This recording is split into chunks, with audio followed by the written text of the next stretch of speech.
ایک بزرگ تھے جو فوت ہو گئے، انہوں نے یہ بات مجھے جس طرح سمجھائی تھی وہ آج بھی میں ان کا مشکور ہوں کہ دنیا میں عام قاعدے قانون کے تحت بھی کسی سے کچھ کہنا کہ بھائی میرا یہ کام آپ کر دیجئے، آپ کر سکتے ہیں، ایک دفعہ کہنا جائز ہے، دوسری مرتبہ یاد دلا دینا کہ شاید بھول گئے وہ بھی جائز ہے، تیسری مرتبہ کہنا شرک ہو جائے گا، اور اس میں الہا و زاری کرنا اور خوشامدیں کرنا اور گڑ گڑانا یہ تو شرک ہے۔ تم نے یہ سمجھا ہے کہ تمہارا کام یہی کر سکتا ہے، کام کرنے والا تو اللہ ہے، لا فاعل فی الحقیقت ولا مؤثر الا اللہ۔ حضور نے فرمایا کہ اگر تمہیں جوتا باندھنے کا تسمہ درکار ہو تب بھی اللہ سے مانگو، کسی کے سامنے سوال کا جو ہاتھ جو ہے وہ دراز نہ کرو۔ اللہ نے تمہیں ایک عزت نفس دی ہے، اس عزت نفس کو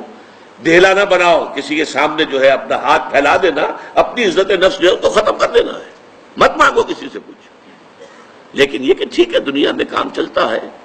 حضور کا شکی شان تو یہ تھی کہ اگر آپ سواری پر ہوتے تھے اور آپ کی چھڑی گر گئی تو سواری کو بٹھا کے اس سے اتر کر چھڑی خود اٹھاتے تھے، آپ کسی اپنے ساتھی سے یہ نہیں کہتے تھے کہ میری چھڑی پکڑا دو مجھے۔ آپ کی تو غیرت کا عالم جو ہے وہ بہت بلند تھا، بہت بلند تھا، بہت بلند تھا۔ لیکن دنیاوی عام طریقے سے یہ کہ ٹھیک ہے بھئی آپ ایک کام ہے آپ کر سکتے ہیں، یہ کر دیجیے، اس نے کہہ دیا ٹھیک ہے میں کروں گا، پھر بھول گیا یا کچھ اور ہوا، دوسری مرتبہ یاد دہانی کرا دی، تیسری مرتبہ جو ہے انہوں نے کہا کہ پھر اس میں شرک کی بو آنے لگتی ہے کہ معلوم ہوتا ہے کہ آپ نے سمجھا ہے کہ اسی کو اختیار حاصل ہے، یہی مقتدر ہے، اسی کو آپ کا کام کرنے کا جو ہے وہ پوری قوت اور قدرت حاصل ہے، اور یہ چیز جو ہے یہ شرک کی بو اس میں سے آنی شروع ہو جاتی ہے۔ لیکن یہ ہے معاملہ سارا جو اسباب عادیہ کے تحت، اس سے ماورا آپ کسی کو نہیں پکار سکتے۔ میں معذرت کے ساتھ عرض کروں گا اگر کسی کے جذبات کو ٹھیس پہنچے، آپ شیخ عبد القادر جیلانی رحمۃ اللہ علیہ کو نہیں پکار سکتے،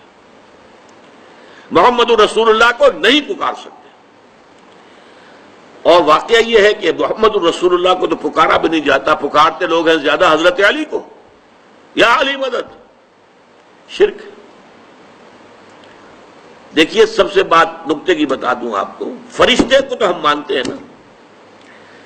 حضرت شیخ عبد القادر جیلانی رحمۃ اللہ علیہ کی روح ہے یا نہیں ہے، سنتی ہے نہیں ہے، حاضر ہے کہ نہیں ہے، ناظر ہے کہ نہیں ہے، 100 اختلاف ہو جائیں گے،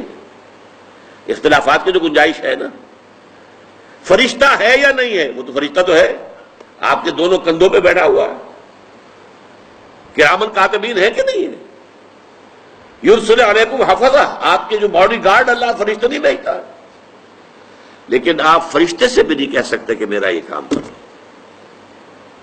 فرشتے کے وجود پہ تو کوئی شک نہیں ہے، یا جبرائیل میرا یہ کام کرو، قطعاً نہیں، غلط، شرک۔ لا تدعو مع اللہ احدا، اللہ کے سوا پکارنا کسی کو نہیں ہے، دعا کسی سے نہیں ہے، استغاثہ کسی کا نہیں ہے، استعانت کسی سے نہیں ہے، استمداد کسی سے نہیں ہے، استنصار کسی سے نہیں ہے سوائے اللہ کے۔